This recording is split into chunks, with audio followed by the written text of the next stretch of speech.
Hello, I'm Derek Smalls, and you're watching, or listening, or both, to Rock Shop Live with Eric Broadbent. He's the Bent Broad. You're watching Rock Shop Live, brought to you by Stewart Travel Guitars.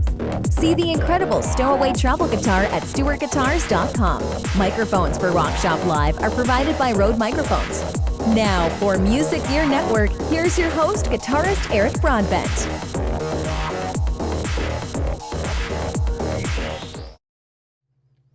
Hey everyone, a very happy Friday evening to you all. Welcome to Rock Shop. We are live. Joining us this evening, carrying on with our tradition of talking to people in the Breaking Bad, Better Call Saul universe.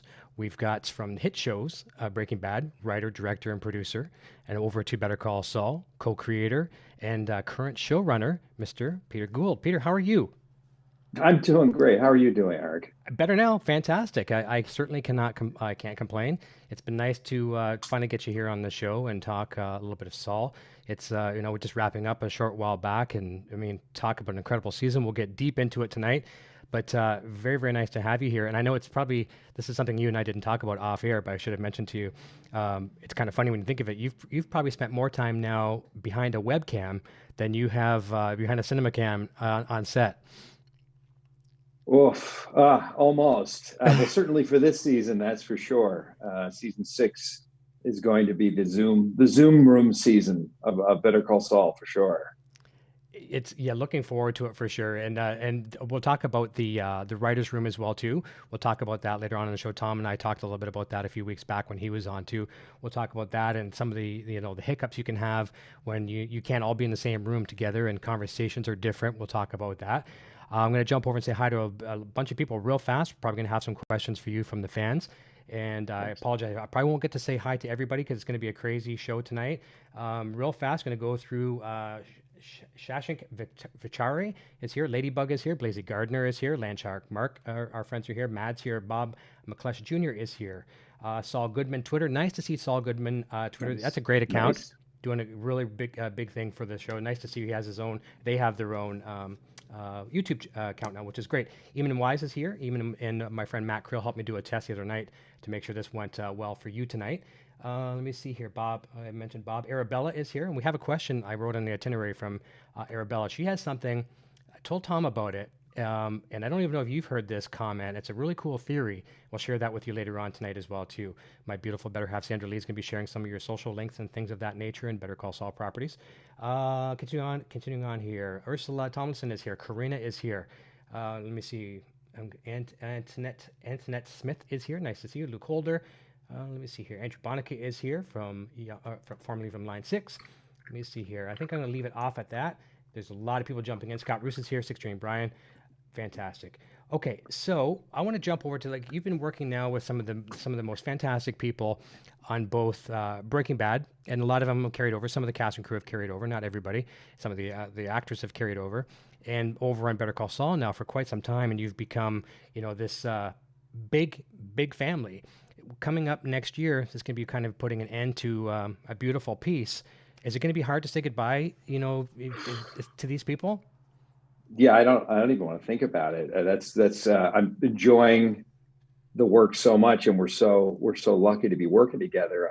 I don't want to think about it being the last season. I think if anything could have provoked us into milking the story out, it would have been just the fact that we like working with each other so much.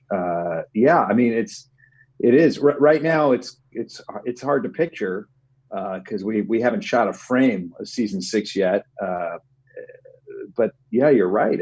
This is going to be the end. It's going to be the end of a big part of my life, I will say, because my daughter was 7 when I started working on Breaking Bad, and she's now in her 20s. So wow. We've been doing this for a little while. Isn't that something? Yeah. I mean, you see your children grow, exponentially, through the age of the show.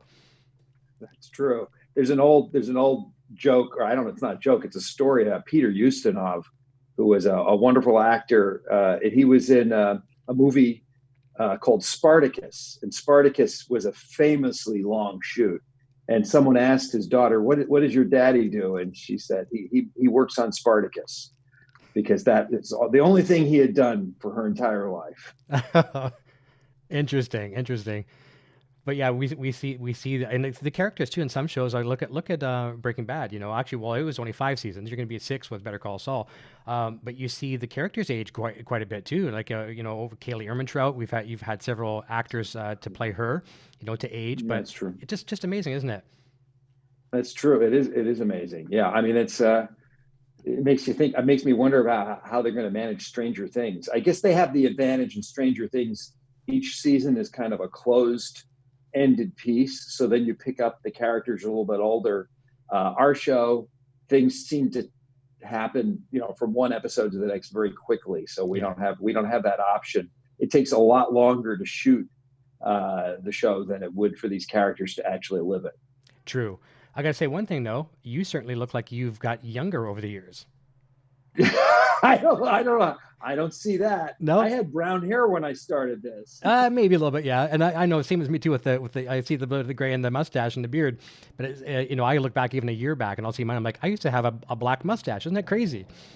Yeah, it is. And it's then you have that choice every man has, or every person who goes gray has. Do you start putting stuff in to try to keep it dark? And I'm just too lazy. I was going to do that for a while too, and then you end up looking like God rest his soul, Billy Mays, the old pitch man, right? Mm-hmm. Yes, it's just, it's something's wrong when you have I'm 52 this year. When you're like maybe 55, 60, and you've got jet black shoe polish facial hair. It's just not right. I think it does. I think it actually makes your face look sallow. Yeah, I've thought about this a lot. You can tell hair is very important. We have a super chat from Shashank Vichari. I know I'm pronouncing that wrong, and it's a question. It says, Bagman was one of the best episodes of TV I've ever seen.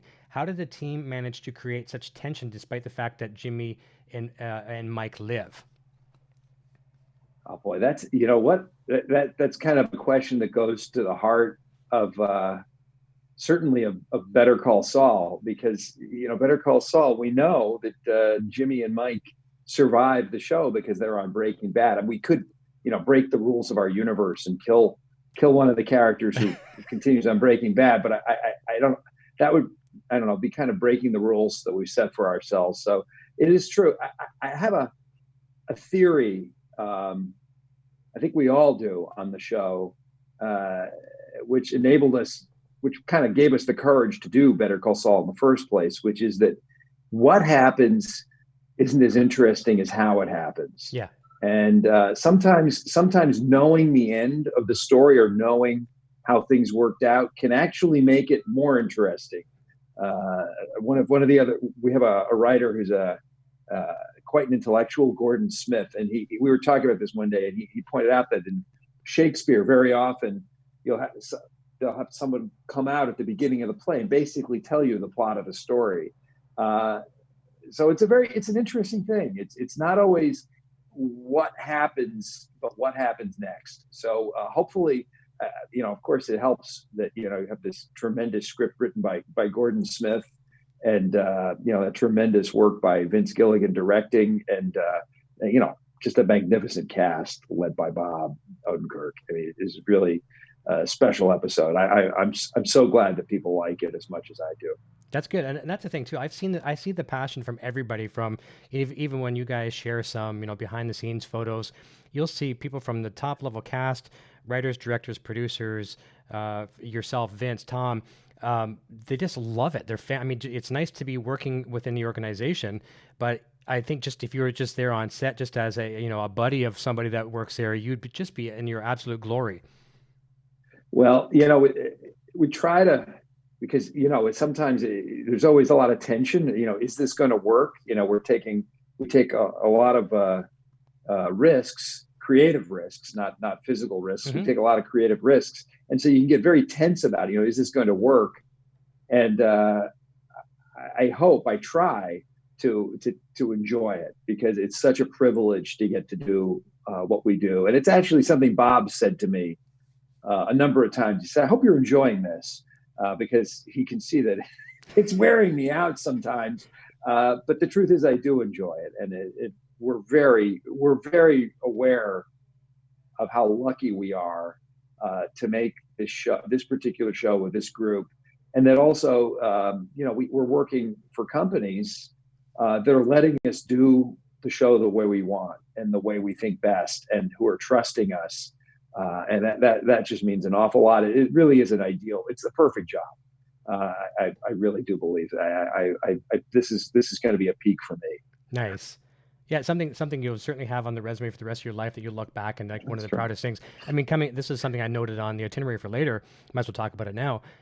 You started, if I'm correct, as a junior editor on Breaking Bad, and then worked all the way through becoming, one of the main people involved in Better Call Saul, of course, becoming showrunner. That's got to be insane for you. Well, it's interesting with titles for writers. Mm-hmm. It's a whole world of itself. And I started off as I think executive story editor, and I don't really know. The way Vince ran Breaking Bad and the way we run Better Call Saul, the titles in the writers' room really don't matter, because we're all one. The goal is to have it be one hive mind.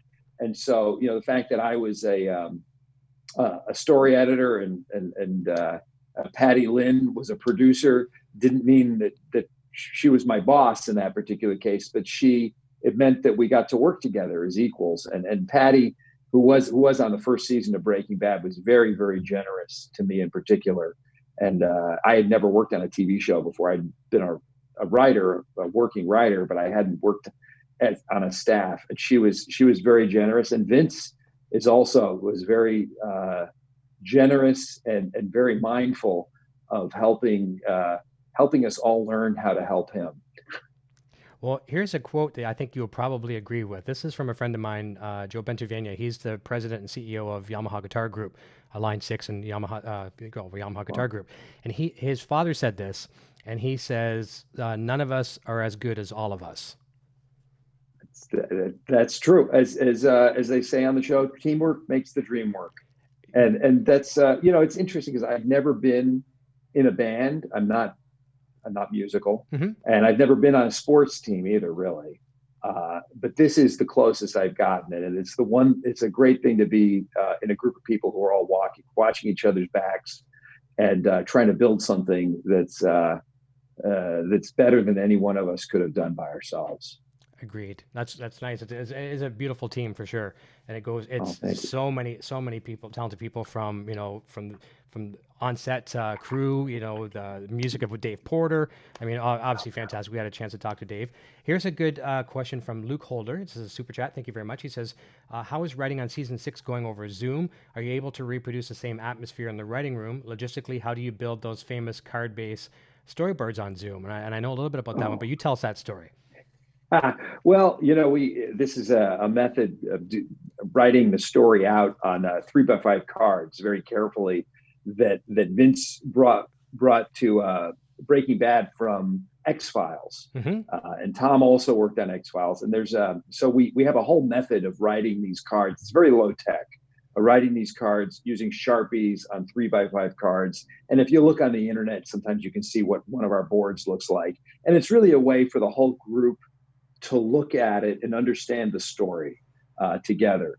Now, working on Zoom is a little bit different. And you might think, well, now we can take advantage of technology. But actually, we use lots of technology to reproduce the handwritten quality. So the way it works is that whoever's carding the episode, and Tom is often carding the episodes, will write the cards, show them to the group, and show them. I'll read them out loud once they're done, and sometimes we'll find something to change, sometimes not. And then he takes individual pictures of each one and sends them to Jen Carroll, one of our producers, who puts them on in an app called Miro. Okay. So in the Miro board, it ends up looking a lot like the cork boards that we used before. I don't love working on Zoom. It's kind of hard to get. The conversation just doesn't work the way it would, and it's hard. People can't really interrupt each other or build on each other. It's tricky, and it's something I'm sure Tom mentioned. But we do have something great this season, which we didn't have for the last two, which is that we have Vince Gilligan back. And Vince left the show in at the beginning of season 3.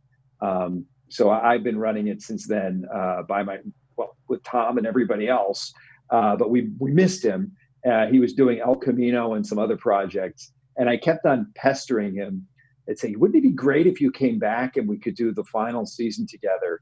And I think I pestered him enough that he's staying. Originally, he said, well, I'll be there for the first few weeks. And then I think this may have been a result of the pandemic, because he is a very busy guy, but he's been in the room every day. And, there's a spark from having him there that's just special. And it's a lot of fun. It's a lot of fun having him back. It was weird, and correct me if I'm wrong in this. Like, Vince doesn't strike me, and I mean, he's probably tech savvy, but he doesn't do a lot of social media at all that I know of. Did someone have to send him a little tips how to work Zoom or anything like that? Did he just gravitate towards it pretty quick? He's technological in some things and not in others. And once we had his Wi-Fi set up at his house proper, because that's one of the tricky things, is that you don't think about how good the internet is for all. Everybody needs to have great internet to make this work. Mm-hmm. I'm actually amazed that the internet has been working as well as it has.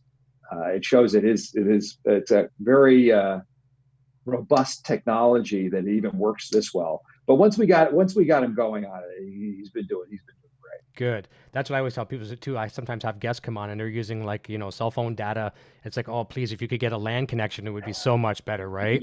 Yeah. And your video tonight looks great, by the way. Perfect. So awesome to that. Well, I'm a tech. I like technology and I like buying gadgets. So this is all working. This is all right up my alley. That's good. And you strike me as one too. That it's kind of like, if you go buy a car, you're going to go buy a car because it's got all the gadgets and toys. I'm the same way as well too. That's awesome. Yes, a couple other awesome questions. I'm looking at your microphone and I'm jealous. I want a microphone like that. I want a mic like that for my iPad. There you go. Microphone envy. There you go. Yeah. A couple good questions over here in the chat as well too. From Arabella says, Kim often gets angry at Jimmy, but it's like she's the only one allowed to do so. When someone says something bad about him, or that he's not good enough for her, she gets furious. Can you explain why? Perfect example when Howard's talking to Kim in the courtroom, trying to be the savior, the white knight on a white horse, the shining knight, whatever. And tell us your thoughts on that. Kim is, I identify with it because nobody gets you madder than the people you love. In my opinion, there's no one I've never lost my temper as much as with someone who is close to me, and the people who are close to you you have the most an emotional connection to. But I think on the other hand, she's defending the relationship from outsiders, and maybe when she gets mad at Howard,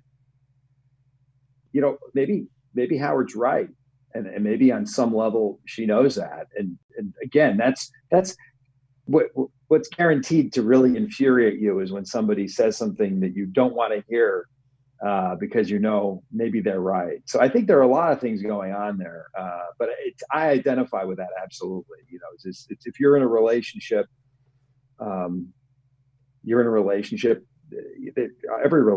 has pluses and minuses, and at some point you make your choice about who you're with, and then you decide to defend that choice sometimes. So anyway, it's interesting. It's a good question because as the seasons have gone by, that relationship between Jimmy and Kim has kind of become the center of the show. Mm-hmm. Which, I mean, if you had told me that in season 1, I would have been gobsmacked. I would have really been surprised. But it's organically, and a lot of it has to do, frankly, with Ray Seehorn, mm-hmm.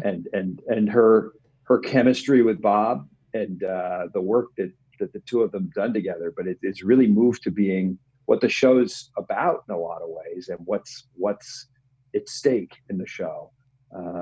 So yeah, there you go. They're magic together. There's no doubt about it. Our viewers and myself too, and the wife here, we're hanging on every word she said when she's on. She's just such a bundle of energy, and positive energy, which is mm-hmm. nice too during these dark times. A couple other questions as well too. Bob Rich says, "Hi Peter, love your work. Question for you: does Jimmy or Saul's character arc remind you of any other characters from TV, film, and literature besides Walter White, of course? You know, going from that arc from good to crazy bad, and I don't think Saul goes as bad as what Walter did. But any other character arcs in TV that you could compare? You know, I wish I could. It would have made it a lot easier if we had more comparisons. I think. Yeah. I mean, nothing springs to mind. And the truth is, I think.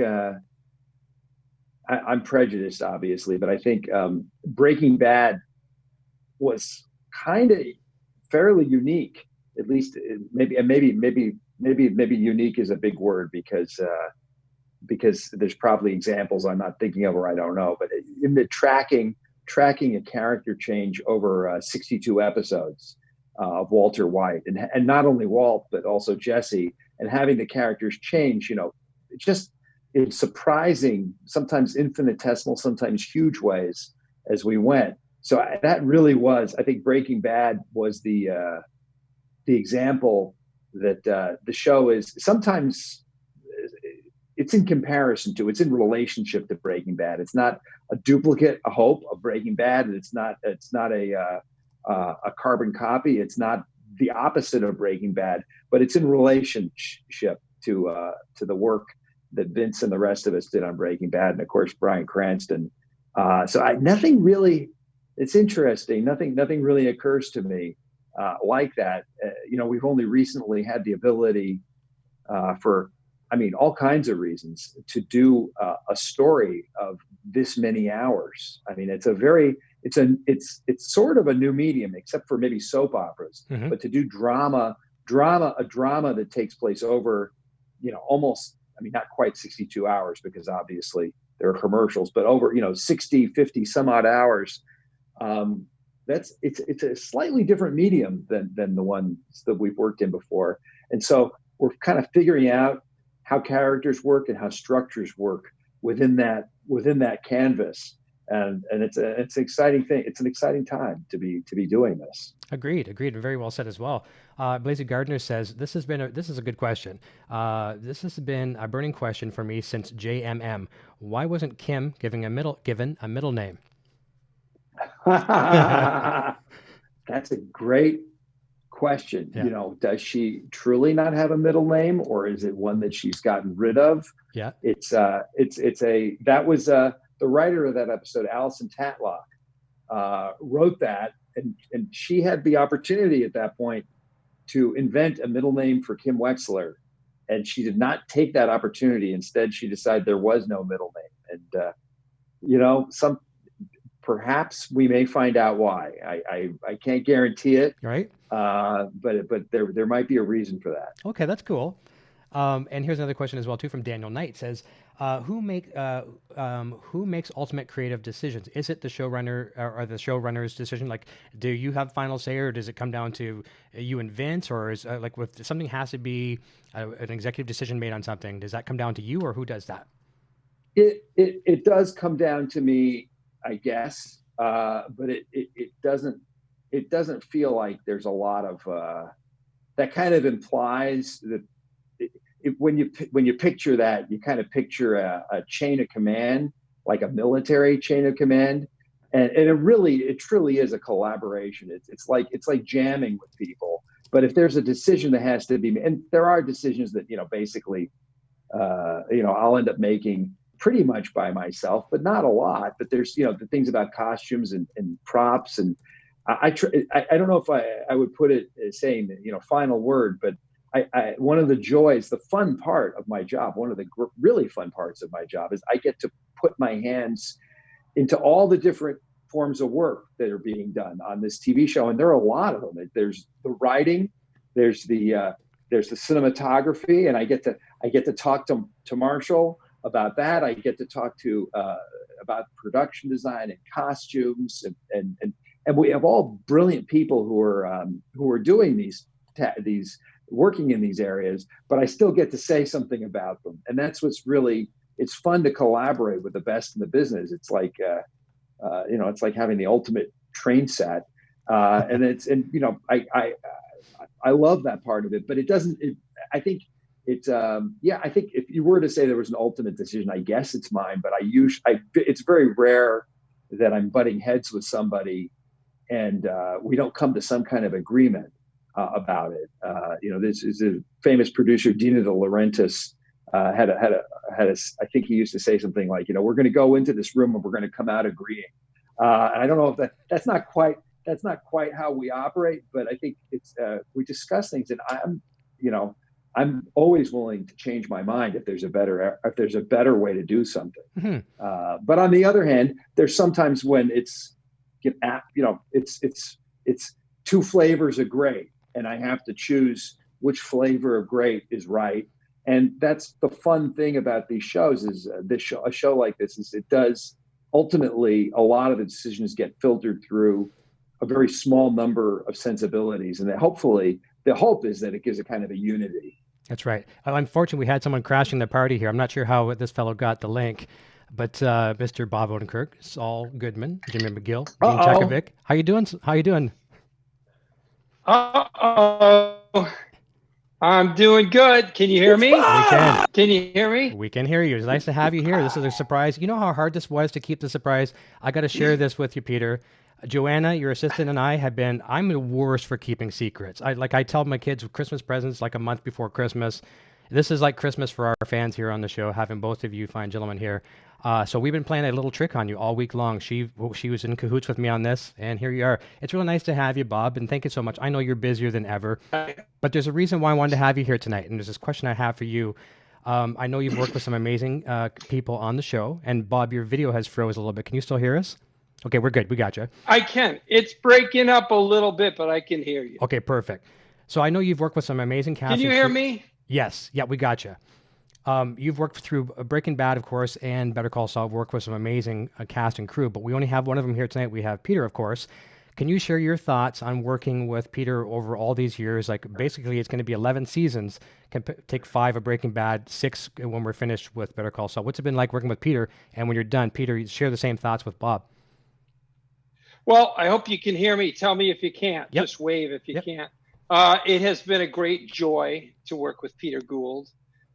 I was intimidated by this job. I couldn't even conceive how intimidated I was by it until really the second and third year when I sort of got further away from that first season. So this was such a big leap for me, and Peter has just been a great friend and a lot of fun, and always able to hear any observation, contribution. I mean, this is his ability to after all the time and effort that goes into these scripts, and it's just hours and hours and months and details and specifics, to still be able to listen to actors, kind of pitch something, see something, maybe not even understand what they're saying and ask the wrong question, and just to hear it with with an open mind and a sense of generosity towards everybody. He has this very special quality. There's a reason Vince wanted to do another series with him, besides for the fact that Peter wrote Saul Goodman in Breaking Bad, and understands the voice really well and knows how to ride that line of comedy and drama and taking that character. I get to go so many places. The dynamic range of that character is insane. No one has that palette, that journey, even within one episode, sometimes almost within a scene. No actor gets that except for me. And it's thanks to Peter, and it's a joy to do because of Peter. Nice. And how about yourself, Wow. Peter? Well, I don't think I can equal that. I will say I was a Bob Odenkirk fan long before he was cast on Breaking Bad, and it seemed almost too good to be true on Breaking Bad that I got to work with Bob, and I knew what everybody knew, which is that he's a brilliant comic writer and a brilliant comic performer. But I didn't know how much depth he was going to bring to this character, and I didn't know how inspiring working with him was going to be. And he's a brilliant guy, and he talks about listening to him. And I'd be really foolish if I didn't listen to Bob, because he understands his character. He also understands how to put a moment over, and how to understand how the audience is going to understand what the character is thinking and feeling. And what we found is that he can do anything, as long as we understand. If we understand what's going on with this character, then Bob can make it work, and he can play the scenes. And you're making me sad, because it sounds like it's over. It's not over yet. We still have 13 more big episodes to come. Huge. So huge. It's not over yet, but I'm going to be very sad when it's over, because I love working with Bob, and I've learned so much from working with Bob, and I feel like we've learned a lot from each other. And it's I was incredibly intimidated to start the show for a bunch of reasons. For one thing, I thought, why would you follow up Breaking Bad? Mm-hmm. That seems what could be more foolish? The best thing to do in showbiz is quit while you're ahead. And we didn't do that. And then to work with Vince, and then to have Vince leave the show and step away, was, really scary, but also a lot of fun. And I think I'm really proud of the work we've done together. And I keep learning about what Bob can do, and who can do what Bob does. Well, now hold on a second. The comedy moments to the romance, to the drama. I would argue you're very kind, and I have to. I feel like that one of the things I've learned is I have this unbelievable range thanks to what Peter writes for me, but I do struggle. There's two things I struggle with, and I know this isn't about me, but it is about Peter and about the show that he's written, and my attempts to bring it to life.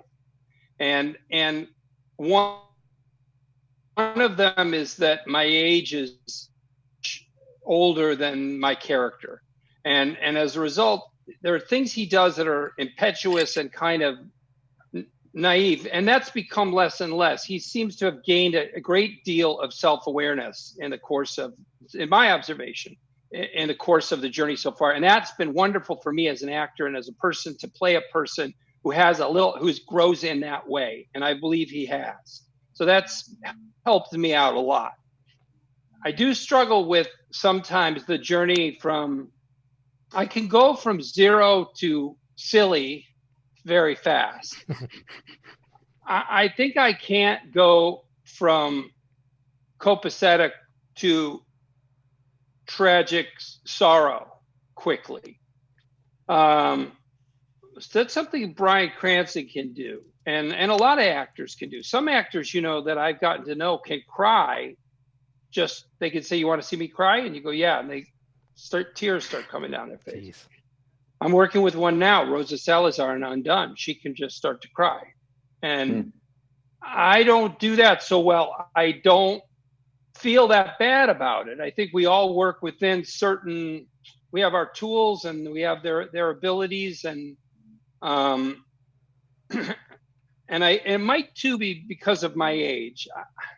Having said that, you get older, you do start to cry a little bit more, but that is a challenge for me. And luckily, there's usually a journey with this character. When he sinks down, it often is because of pressures that kind of build over a certain scene or an episode.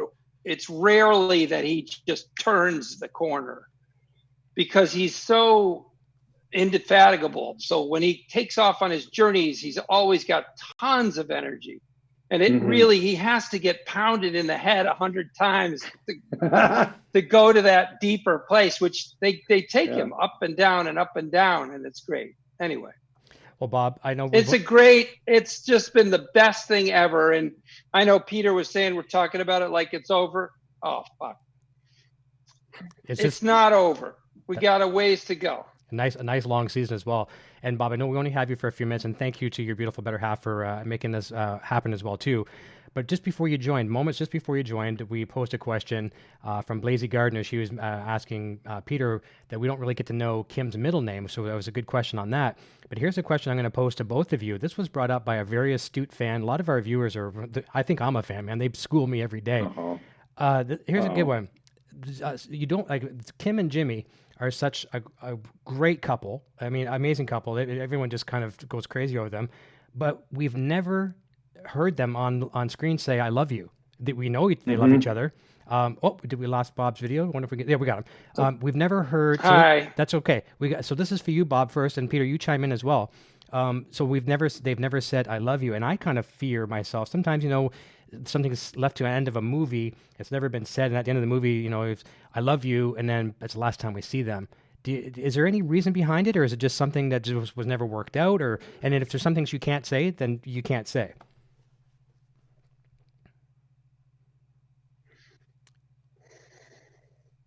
It's kind of a tough one. I think your question's for Peter. I don't know if you can hear me. Okay. No, we lost you. But I'm curious to hear the answer. I think sometimes actions speak louder than words. I feel such a connection between these two that I don't think they need to say "I love you." I think their actions say that, and it's interesting because I don't know if it makes in some ways by not saying things out loud, as a viewer, I get pulled more deeply into what I'm watching. If I'm being told things, sometimes I don't watch as carefully, or I don't put myself into it as deeply. And I feel that for me anyway, the thing that's most important is behavior, is human behavior, and that human behavior that feels real and grounded, and then also hopefully interesting. And that's, I think it's interesting that these two don't say those things, and we don't hear them negotiate some of the things that you might hear a couple say. And neither one of them seems to have ever been. They certainly don't speak like people who've been in therapy, no, or who have that vocabulary about their emotions. So I think these are both people who are in search of themselves in some ways, and I think that this may be part of that. It may just be a quirk for me that they just don't say that, but I think people say it. It's ultimately, those words can be incredibly meaningful, or they can just be words. Right, exactly. Well, it's amazing how astute the fans are. I was watching an interview with you and Vince the other day. It was on the Rich Eisen show, and how the fans they're putting all the little pieces of the puzzle together when Gus was coming back, Fring's back. It's just amazing all like the footage that they watch and these little puzzles they put together. And you guys had said you didn't realize how smart the fans actually were, or you tried to be smarter than them, and never doesn't work that way. But here's a question from the Saul Goodman Twitter, and as I mentioned earlier before Bob joined, that account is really active on Twitter as a big promoter for the shows. The super chat says, "Hi Peter and Eric and Bob. Now that you're writing, Vince said that he thinks where we all with a Better Call Saul ending will be much better than the Felina ending. How and what are your thoughts on that?" I think Vince said that to fuck with me. That's what I think. He's set the bar very, very high, and now that I've tricked him into staying in the writers' room for as long as possible, he's going to have to put up or shut up. There you go. But we're going to do our best to stick the landing. It's really important to people, and it's important to us. Good. We'll do our best. Well said. Bob, here's a question for you. And anytime you got to fly, just please feel free to jump out. I don't want to keep any longer than you can stay. But we get to see a lot of Gene in the episodes, and every time we see Gene, you just feel like it's two-dimensional, hollow, meek, and weak, and beat up, just a kind of a shell of himself. And we compare him to Saul, who can be so loud and colorful, three-dimensional, animated. And we talked about this with Peter saying goodbye at the end of the season. Is saying goodbye to Saul Goodman, Jimmy McGill, Gene, when this is all done, I know it's a character that, you've been playing for a very, very long time, and it'd be nice to have a break from it as well. But is it going to hit you hard to say goodbye to that character? I'm not sure if you heard me there, Bob. Will it be hard to say goodbye to Saul and Jimmy and everybody once? Yeah. Is it for me? Yeah, it's What's for you. The question? So comparing Saul to Gene. Yeah. So. It'll be very hard to say goodbye. Can you hear me? Yep. We're good. I'm not getting it. Okay. No. Okay. So say it again. So Gene is kind of two-dimensional, black and white, very weak and beat up, compared to Saul being loud, animated, colorful, three-dimensional. Eric, I'm sorry, I'm not getting your audio. Okay. Test 1 2. Can you hear me? Test 1 2. Can you hear me, Bob? Give me a thumbs up if you can hear me. I can't. It's okay. breaking up. Okay. I'm so sorry. No. Yeah, now I can hear you. Okay. So Go one more time. Yeah. Comparing Gene to Saul, black and white, two-dimensional, compared to three-dimensional, animated, colorful. It's going to be hard to say goodbye to Saul and all those characters at the end of season 6.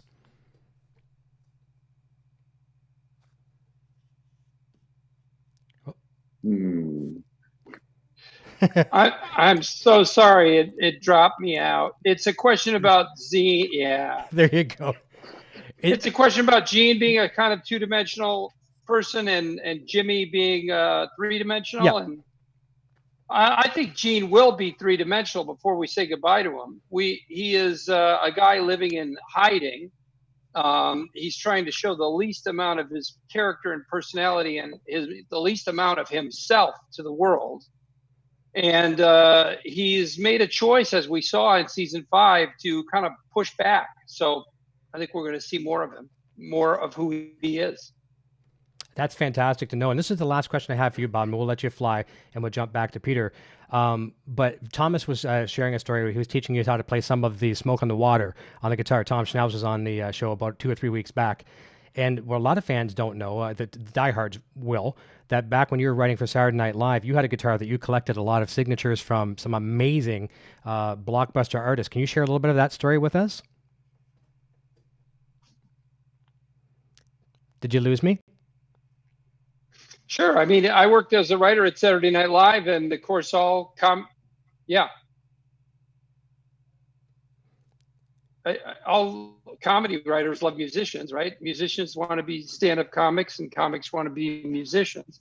And so I took the opportunity to get some amazing signatures. I got Keith Richards, Elvis Costello.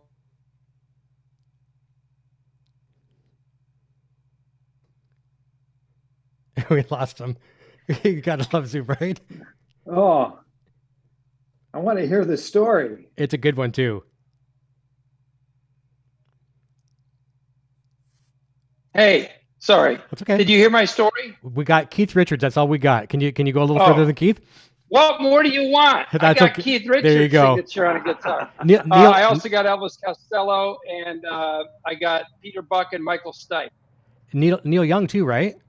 And Neil Young. Yeah. That's right. That great Neil Young performance, one of the best things he ever did. Go to YouTube. You got to see it. He reinvented himself on Saturday Night Live. You have to see it. It's legendary. Well, it's a legendary performance. Musicians watch it and talk about it all the time.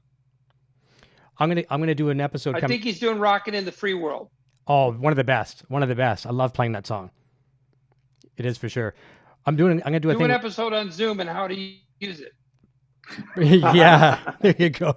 I'm gonna get Tom back on the show sometime. Well, I hope to see you again, Eric. Thank you, Bob. Thank you so much for your time. Peter, great to see you.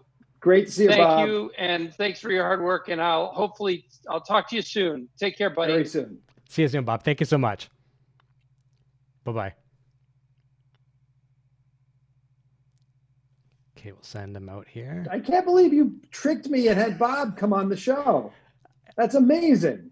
How did you do that? It was so Naomi, was Bob's. You were in touch with Naomi, Bob's wife. yes, Clearly. yeah, and so it was tough. I got to say, like, I didn't think it was going to happen. And I really wanted to do it, especially for you. I more so for you than anything else, because we're coming up to the end of an era kind of thing. I don't want to go down the sad road. It's not a bad choice road by any means, no pun intended. But I wanted to give you something special. I wanted to hear Bob's thoughts on working with you, and at the same time, it'd be nice for Bob to hear your thoughts on him as well too. So it worked out. Technology wasn't the best, but I'm sure the fans appreciate that, and I appreciate it. We all got together and have some fun. So that was awesome. That was awesome. That was awesome. Yeah. And Bob is, it's interesting because we've now been working together for a while, but it always feels new. Yeah, that's great. Here's a couple other great fan questions as well too. And I know I'm going to pronounce his name wrong. This is the hardest part of my job, actually, is pronouncing people's, I could pronounce your name wrong. I could call you Peter Gould. It's so Yes. easy to pronounce names wrong, right? So this is Fedicite. I'm sorry, Fedicite. Do you think Better Call Saul would have lasted this long if you'd gone with a half hour comedy as initially considered? No, I don't think it would have worked as a half-hour comedy for the simple reason that half-hour comedies are something I have no idea how to write. I'd say, that when we first started, that was one of the thoughts, was that maybe we'll do this because we were thinking, let's make it different. Let's make it different from Breaking Bad. And for a little while, Vince and I were tossing around the idea of doing a 30-minute show. And I think ultimately I felt like the story, it should be a different show from Breaking Bad, but we had the storytelling tools and the approach to do an hour more than doing a half hour, because, by the way, you have to be really funny. Yeah. Real comedy writers are a breed apart. I mean, and I've gotten to know that because being around Bob, it's sort of like Bob is sort of the Pope of comedy. And I remember early on Breaking Bad, Bob and I went out to get coffee in Hollywood, and you'd see all these pretty well-known comedians coming up and shaking his hand and sort of kissing his ring, because he is a unique mind, and he's not just a brilliant comedy writer, but he's brilliant at bringing out the best in the people he works with as a comedy producer. I got to learn a little bit about that once we wrote what, of course, obviously Bob's not a writer on Breaking Bad or Better Call Saul, but we wrote a few little things together for the internet, and I got to see a little bit of how his mind works, and it was very interesting. And one of the things I learned was that I'm not a comedy writer. I can write funny when I need to a little bit, but we have the huge advantage on Better Call Saul. It's the comedy is in a dramatic context, so it relieves tension, and that's a very different game from trying to make people laugh for 30 minutes straight. Yeah, for sure. One thing coming up with a one-liner, and then trying to fill that 30 minutes with no breathing room in between and have them belly laugh the whole time is not an easy feat. Oh yeah. Here is a super chat question from Shashank Vichari. It says, do you think Kim's turn in the finale is her mask coming off, or a reflection of Saul's influence changing her as a person? That's a good one. Oh, that's the $64,000 question. Mm-hmm. Because we have both shows are about people who change, and the question is change just revealing who you really were the whole time, or is there real change? Kim, I think certainly I don't think that she'd be making the choices she is right now if she'd never met Jimmy, but she has made a choice to be with Jimmy and in Jimmy's world, but that's still her choice. So this is a very good question. Jimmy more or less asks a version of that in the season finale. He says, "Am I bad for you?" Mm-hmm. Which is more or less the same thing Howard says to her, with two very different results. So yeah, I think that's a question that we're going to be delving into in season 6. But I ultimately, I think it's a hard question to answer, because it's really about it's about it's not really about a character in a TV show.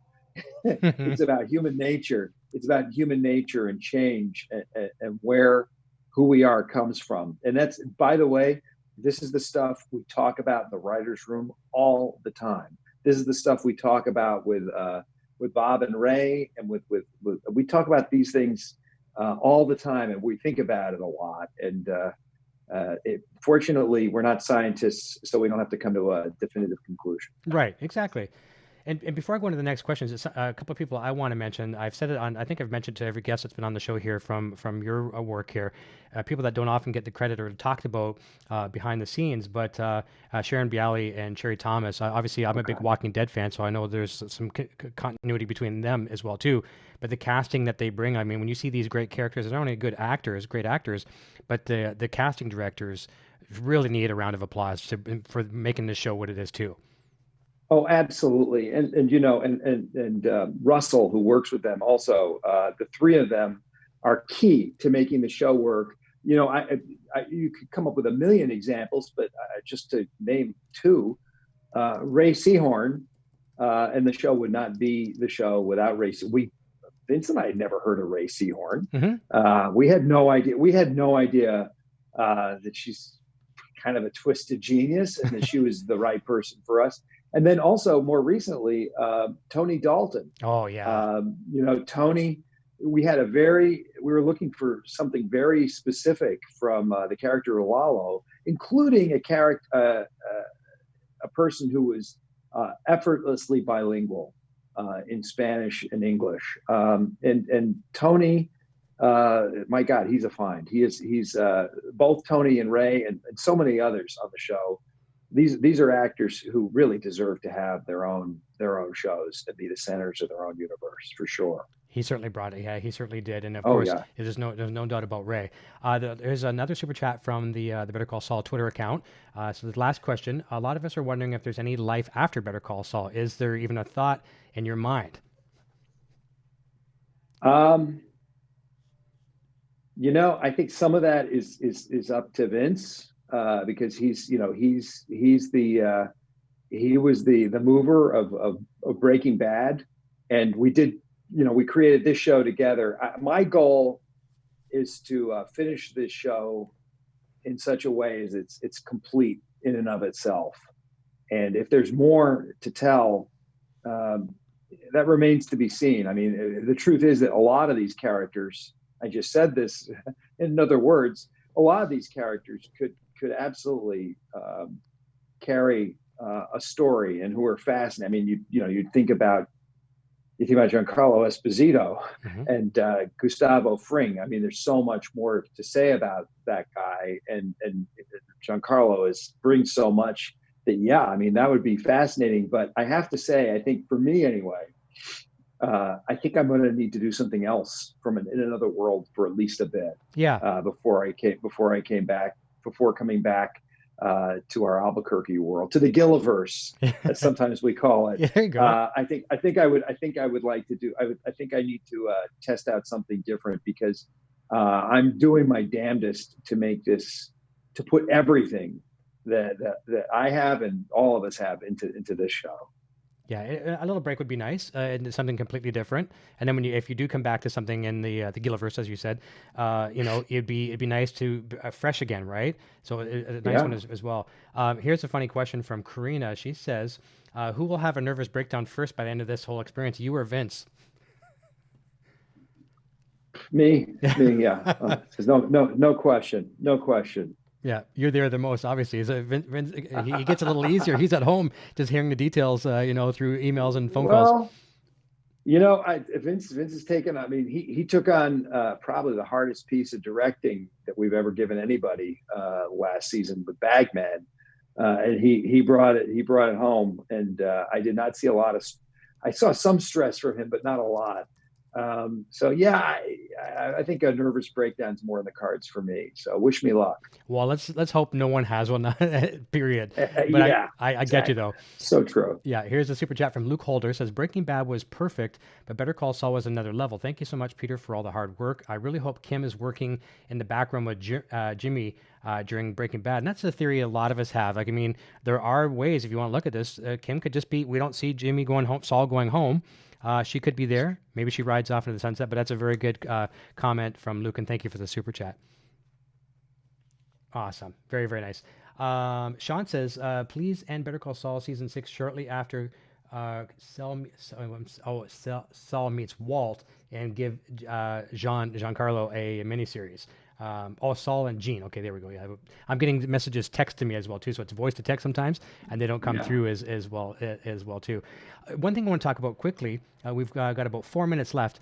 Is some of these shows, like I was a big fan of Game of Thrones. Obviously, I'm a big fan of everything that you guys do. Walking Dead, I'm a big fan of, and there's been quite a long break with that show, and it's sometimes you lose some of the fans with the break. But security for scripts, I know with that, if I read correctly or heard an interview correctly with El Camino, Vince, when you guys would have, Vince would have the cast come to him to read the scripts and things like that. Yes. And Bryan Cranston one time even had a script stolen from his car. And fortunately, I don't think that it ended any leaks or anything like that. But is there going to be an enhanced security for preventing leaks for this season? The folks who do security for the show do a really wonderful job. I mean, if it's going to be enhanced, I feel like sometimes the security usually is worked to our advantage. But there's one way in which it worked to our disadvantage early on, which is that we got so concerned about scenes that we had for the actors, for auditions, for them leaking, that we started writing. And the folks who wrote the new scenes did a great job, but we started writing fake scenes for the actors to do. And what I learned from that experience is that you just don't get the audition that you want if you give a scene that's not the real scene as a rule. So that's one thing I hope we don't have to do too much of. But yeah, we'll carry on with the security, and we've been, I'm just glad that people care about the leaks. There are, how many 1 hour dramas are there? How many TV shows, fiction TV shows are there? There are hundreds. And the fact that people care about ours and watch and think about the characters is the greatest compliment of all. And I don't take that for granted. But we try to keep things to ourselves. Sometimes we make a strategic decision. This last season, and this was my decision, so you could say it was either a good one or a bad one. I decided to allow images of Hank, Dean Norris, who appeared in 2 episodes. I decided, let's go ahead and let that out before we air episode 1, just to let people know what they're in for. And so sometimes you want, it's a tricky balance, because you do want to get people in the tent to watch. And it's always a judgment call. But we'll do our best. We'll do our best for the security. And you mentioned something else, which is that fans, hope. We always worry that people are going to lose interest because things take so long. And now this is going to be probably the biggest gap ever. We're hoping to make it shorter, but with COVID, who knows? Yeah. So hopefully fans will still want to see what happens to Jimmy and Kim and Lalo and Nacho and Gus and Mike when we finally do air. It's a big cast, and everyone is so paramount of importance. So yeah, there's a lot of stories we need to wrap up. But also on your same network on AMC, a perfect example of leaking some things out on purpose. You know, they did the same thing with Rick Grimes. I mean, they promoted that for a month. Rick Grimes final episodes. Rick Grimes, 4 more days until Rick Grimes final episodes. And I don't know if that was to prevent spoilers or just to maybe drum up the excitement for it, but it can work in your favor. And that was really good, having a little bit of advance notice of Dean Norris returning and Steve as well too. Yeah. Weren't they great? They were really wonderful. It's perfect. And like you guys did, I know you guys are never just fan service. You know, you could have anyone do a pop-up, a cameo, or a hidden cameo in the background. That's not what you guys do. You know, either the story dictates it, and, DEA was getting involved in a case. It was perfect to have them there. It really was. And we were so excited. In the writer's room, we were excited by it. And I was even more excited when Vince and I pitched it to Dean. Yeah. And he said, guys, you don't have to stop pitching. I'm there. And that was terrific. It was. We're at the hour here. So last question, and I can make this into more of a comment because it's a kind of a leading question that could be asking for more information than we can allow. But Ian Farrell says, will we see what happens with Gus and Santiago in season 6? I think that a lot of people are waiting to find out some of that Santiago story. Mm-hmm. Yeah. It's an interesting thing. How much do you want to know? I think the best stories, there's always leave you wanting more. Those are the best stories. So do you want to know everything? And let's put it this way: we're definitely going to find out more about Gus Fring. Good. In season 6. There's more than you've seen so far. That's for sure. Good. I'm enjoying the little series, the Broken and the Bad that he's hosting on YouTube. That's great. I really enjoy that. Oh, and do you know how his daughter that was shot during quarantine, and AMC shipped a camera and sound equipment to Giancarlo's daughter, who's very talented, and she shot all of his material there in Albuquerque. They drove to these locations together, and so it was a crew of 1 or 2, her and her sister, and so it's a real family affair, and I think those are great. Those are really a lot of fun. That's awesome. Now, was there some of the scenes where he's in what looks like a warehouse and stuff like that? Is that green screen or is that real locations?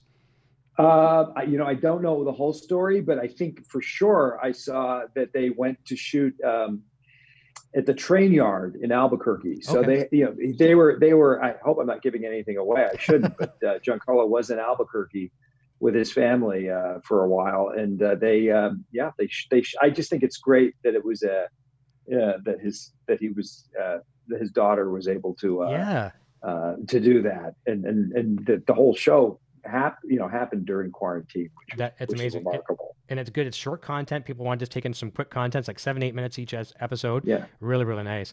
Well, listen, we're past the hour here. I want to respect your time. I'm going to say goodbye to you off the air, but thank you from the bottom of my heart, from all of us, all of the fans in the chat, the super chat people. Thank you very much for that. But a pleasure to have the showrunner of the show. That's something I love so very, very much.